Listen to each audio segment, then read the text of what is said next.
Assalamualaikum, salam sejahtera. Terima kasih kerana telah memilih channel ini. Jangan lupa tekan butang like, komen, subscribe dan share untuk Naik gaji penjawat awam tak dapat bendung rasuah, kata Ketua SPRM. Petaling Jaya, Ketua Pesuruhjaya Suruhanjaya Pencegahan Rasuah Malaysia SPRM, Azam Baki berkata, menaikkan gaji penjawat awam semata-mata tidak dapat membendung rasuah.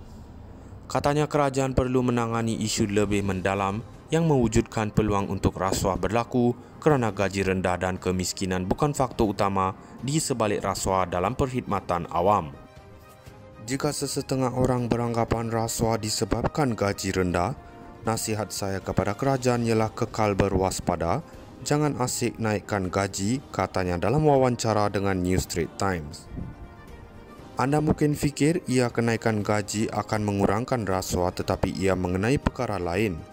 Ia mengenai ketamakan, peluang dan kelemahan sistemik dalam prosedur serta tadbir urus yang digunakan individu demi kepentingan diri. Pada 1 Mei lalu, Perdana Menteri Anwar Ibrahim mengumumkan gaji penjawat awam akan dinaikkan lebih 13% berkuat kuasa Disember ini.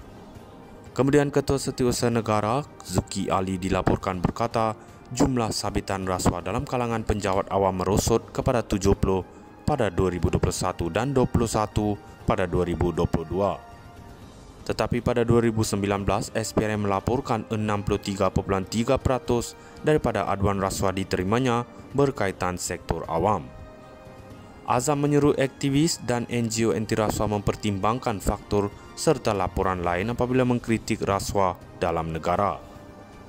Katanya beliau tidak bersetuju dengan indeks persepsi rasuah CPI, Transparency International, walaupun kedudukan Malaysia naik daripada 61 pada 2022 kepada 57 tahun lalu.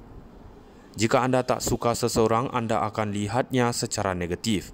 Contohnya dalam indeks rahsia kewangan FSI, jiran kita Singapura antara 10 negara teratas terbabit pengubahan wang, kita antara yang terendah.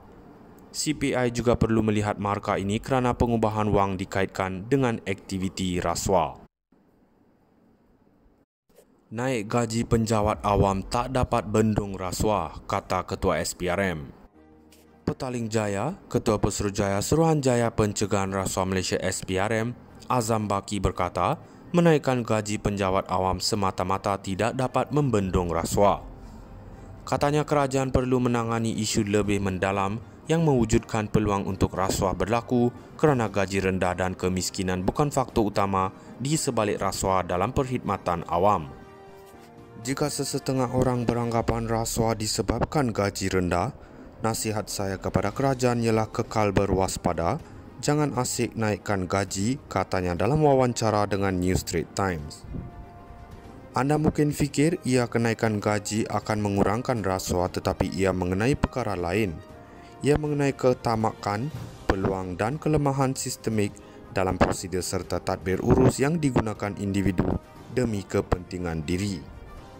Pada 1 Mei lalu, Perdana Menteri Anwar Ibrahim mengumumkan gaji penjawat awam akan dinaikkan lebih 13% berkuat kuasa Disember ini. Kemudian Ketua Setiausaha Negara, Zuki Ali dilaporkan berkata, jumlah sabitan rasuah dalam kalangan penjawat awam merosot kepada 70 pada 2021 dan 21 pada 2022. Tetapi pada 2019, SPRM melaporkan 63.3% daripada aduan rasuah diterimanya berkaitan sektor awam. Azam menyeru aktivis dan NGO anti rasuah mempertimbangkan faktor serta laporan lain apabila mengkritik rasuah dalam negara. Katanya beliau tidak bersetuju dengan indeks persepsi rasuah CPI, Transparency International, walaupun kedudukan Malaysia naik daripada 61 pada 2022 kepada 57 tahun lalu. Jika anda tak suka seseorang, anda akan lihatnya secara negatif. Contohnya dalam indeks rahsia kewangan FSI, jiran kita Singapura antara 10 negara teratas terbabit pengubahan wang, kita antara yang terendah. CPI juga perlu melihat markah ini